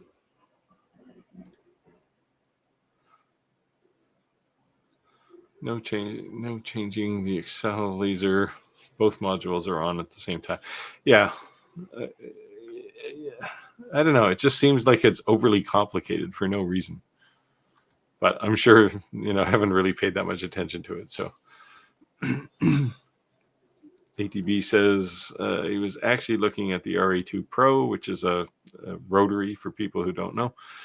Is that more trouble than it's worth, or is it just me? I don't know. I don't use a lot of rotary stuff because I find them all more trouble than they're worth. But same with me. Yeah, the Mine one is still in the box. I never opened it. the only rotary I've seen that is actually kind of free of user misery is the one on the E1. That one, it's easy. It's nice. Auto balances. You don't have to worry about levels. Yeah, it's perfect. I wish they would take some of that technology in for lasers. A laser. That's the one that they had the RF tube that they contact me. Yeah. Yeah, I've seen that one out there. I don't know. I don't know why all CO2s aren't RF. It must cost more money or something. Like the epilogues are insanely expensive, but I think that's just the name. Because they don't seem to do a whole lot more than any other laser. That's the end of our questions. So if anybody has more questions, we got 15 minutes still. Oh, just as I said that, one popped up. Last question. This is it. It's the last question. Can you give words of inspiration to keep pushing forward? Oh my God. Well, don't quit. My thing is just don't give up. And, if you fall off the horse, get back on it. Yeah, I don't know. And if you make something that turns out it's not so good or it's just a complete flop, just throw it in the burn pile and start on something else. Yeah, part of this is making firewood too, right? Yeah. So I think we've all made things that we thought was going to sell and then they didn't. When I get in a bad mood because something is going bad, I just stop everything and then just do something for fun. Just try to come up with something new, creative, and most of the time it's a complete fail and it looks stupid. But just have some fun and just try to do something. It's an outlet.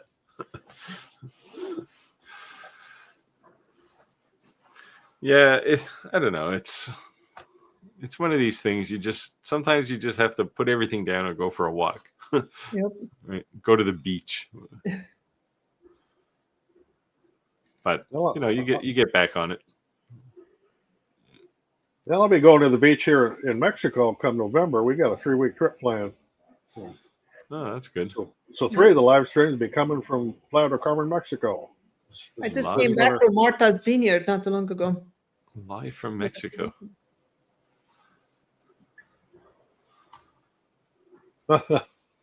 Chris says he told somebody the other day he's a professional firewood maker.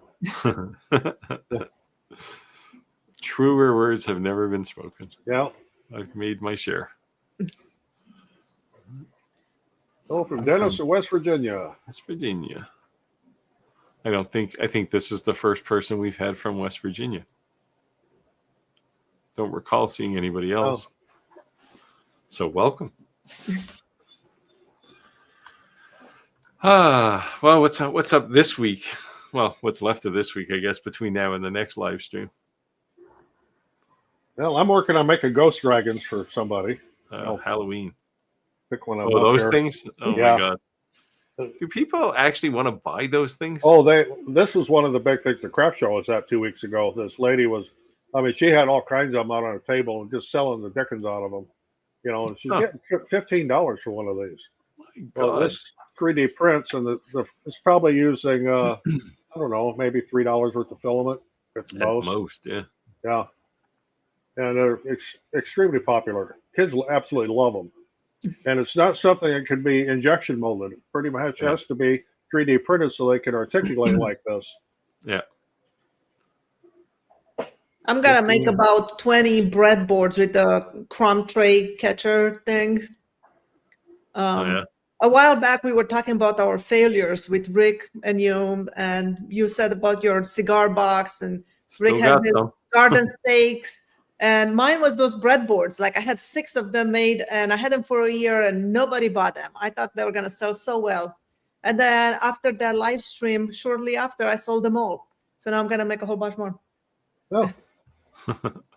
So you complained about your failures and people wanted to buy them. I know. I had them for like a year. Nobody bought one. I was like, what the heck? And then I mentioned it in the live stream, and then shortly after, they're all gone. So now I'm gonna I did actually sell a couple of cigar boxes after complaining about them, but I still have a bunch.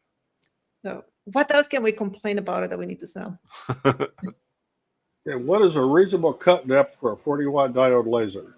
My cutoff, as far as thickness, if I'm cutting something, is 1/2 inch on a I would never diode. cut anything more than a 1/4 inch. Yeah.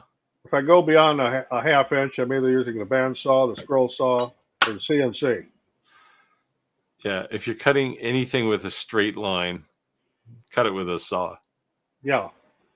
Yeah, it's a way faster.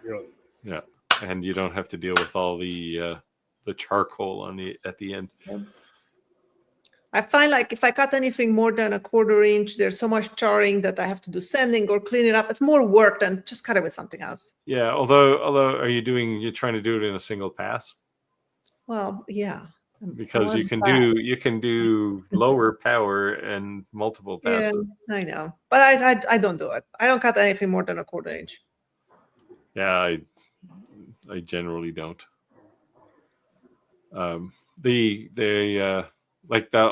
I made the clock, that was all 1/4 inch. Well, almost all of it was 1/4 inch plywood, and I cut all of that on the P2S.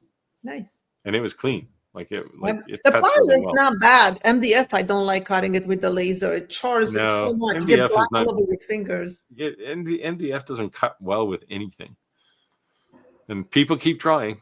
Yep. I don't know about you, but I get at least one question a week on how do I cut MDF and without it burning. Yep. I had a company reach out to me, and they sent me like stacks of pre-finished MDF, with a veneer on it for laser layered things. I just don't use it. It's like just sitting under my bed. Yeah. I got some of that too, and it's got MDF in the middle in the core and real wood veneer on the outside, and you can't cut the stuff. It's terrible. Yeah, here they call that MDO, medium density overlay. The only good thing about that is that it doesn't work. Where plywood, the moment you take that plastic cover off, it just starts popping. Yeah, you have to cut it. ATV says they emailed me before the stream. Oh, well, I'll see it in the morning. I'm not where I can see email tonight. But I'll see it in the morning.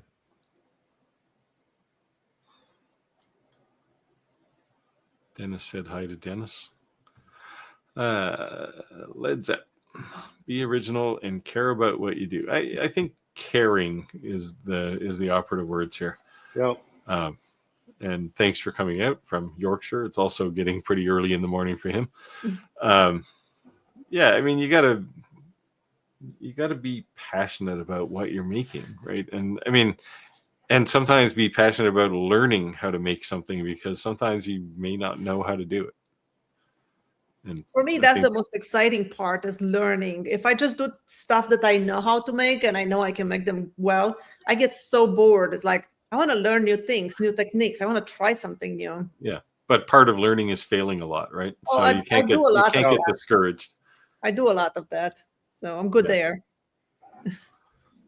Yeah, I have some stuff in videos about sort of this issue, right? Because people can get dragged down pretty easily.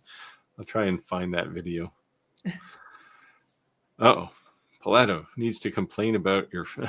You need to complain about your failures more frequently. I don't know. I think I complain about them often enough. I told myself a while back I wanted to do, because I have on my YouTube, I have the members only, and I just never have time to post videos there. So I feel so bad for all my members. I've never posted anything. And I keep telling myself, I'm like, I should post only my failures. Every time something goes really bad in the shop, I should make a short and put it there, and only they can see it. And I would have content like pretty much every day. I just still don't do it. But I would like to. I get the same problem. It's just hard to. It's just one. It's like a whole nother channel, right? So, it's hard to do. Yeah, I mean, anytime I have a complete disaster, generally I will look at it and go, okay, what did I learn from this, right? Like how can I make this not happen again? You just don't take it too seriously. Bad things happen, and you just move on. I had a big fail just this afternoon. I was gluing that tulip cross, and I made a few of those crosses so far, and I usually use wood glue to stick the pieces together before I glue it to a backer board. And today I was like, I'll try something new, because I got this 15-minute epoxy that I've never used before. So I'm like, this would be a great opportunity to try that epoxy. And I mixed it all up, and it was so thick. I was like, I should probably heat it up to thin it.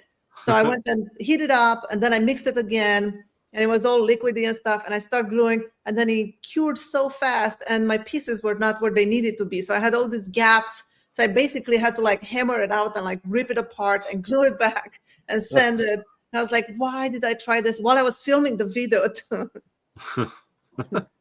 Yeah, heating is not the recipe for making epoxy soft. Or fiberglass resin. Yeah, it's all the same stuff, right? It just makes it cure faster. You turn your 15-minute epoxy into 1 minute epoxy. Yeah, I glued a few pieces, and then they were like, I tried to shift them. I was like, they're stuck. Tried to break them apart. They were not breaking apart. I was like, oh no. So TJ said, found out today, do not touch your print. Probably means while it's still printing, because it popped right off the build plate. Well, I use PEI plates, so I never have that problem. In fact, I usually have to wait till for several minutes after the print's done before I can even get it off the plate. In fact, I just pulled, whoops. I just pulled these off the printer here a few minutes ago, but I had to wait till the build plate cooled off. Is it PET G? These here are PLA. No, PLA usually comes off pretty easy. PET G, you have to wait till it cools down. Usually. Yeah, definitely with PET G, you definitely do. 10 minutes. Turn 10. Yeah, I learned about brim settings too. Yeah. Yeah. It's sometimes. Yeah, when you're doing small parts. You want to have a brim. Yeah. First depth first depends on material. Yeah. I'm with Chris on this. MDF cuts just fine on a CNC. Yeah, it actually cuts a hell of a lot of dust. It makes a ton of dust, but the result always looks really nice when you do MDF. There are 10 types of people in the world: those that know binary and those who don't. Yeah. Well, good night. Thanks for that. Good night, Tim. Thanks for coming out, Tim. Chris, preparing. What time is it? Oh, we got a few minutes. Preparing for failure is not a failure. Yeah. When you're preparing for a failure, you're really making a pre-thought decision on what you're going to do with the piece that's now failed. Usually it goes in the fire, but does cutting with a diode do better with a lot of air or less air? A lot. Yeah. Now that doesn't mean 50 psi, but you want a good flow there. You know, 4 or 5 if you're going to use 50 plenty. psi, make sure the work is secured to the workbench. I always have the airflow at max on any kind of laser work. Now, if you're engraving, you may not want the air on as much. Because engraving, I'll turn the air down. Just mainly to keep the lens clean. Yeah, it's just to keep a little positive pressure on the inside of the where the lens is. I feel like there's not enough of us, so I would like to gladly welcome you into this realm of woodwork. It's honestly so fun, especially when you get creative range. Yeah. Unfortunately, I'm an engineer, so I don't have a whole lot of creativity. Everything to me is measured in angles.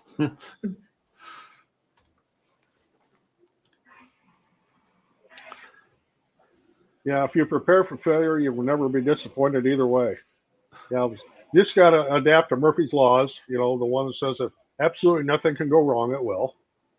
Yeah. If it ain't fixed, don't break it. You know, it's.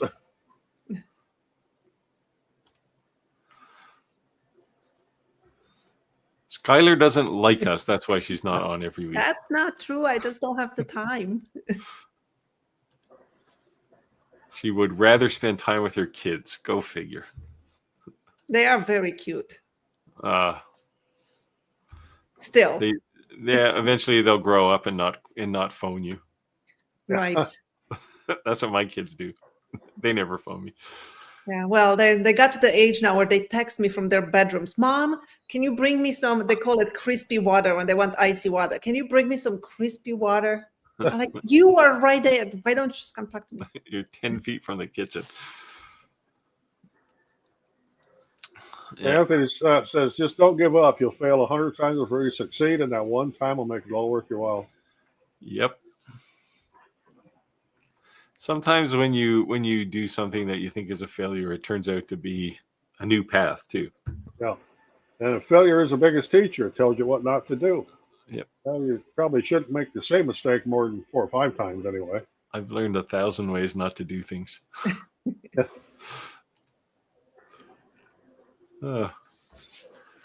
So that's it. We got 3 minutes. Anything you want to say to wind down? Thanks for coming out, Skylar. It was good to my have pleasure. I'm glad having you back on.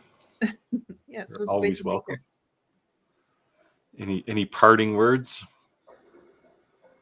Not really. No. Keep making cool things. And I don't have any wisdom to share. Oh, I don't have any wisdom. So, Roger. No, nothing really other than I got lots of candy boards to deal with yet. So. You're back to your candy boards. I'm back to my trophy plaque tomorrow. Nice. I'll be making shelves tomorrow. There. See, more endorsement for Skylar. Yeah. Chris says he's made mistakes in the past. Now I need to recreate it, and I can't remember what I did. I did an engraving thing that was a mistake when I did it, but it's such an interesting thing. I want to find a technique on how to make it work, and I can't reproduce it. But I'm going to continue. If I ever figure it out, I'll show people how to do a really cool design on metal coins. Night, guys. Night, Skylar. Good night. Thank you all for showing up, and I guess we'll hopefully see you next week. Enjoy the week. Probably see not you next week. Bye. Thanks all. Bye. Thanks, Skylar. Thank you.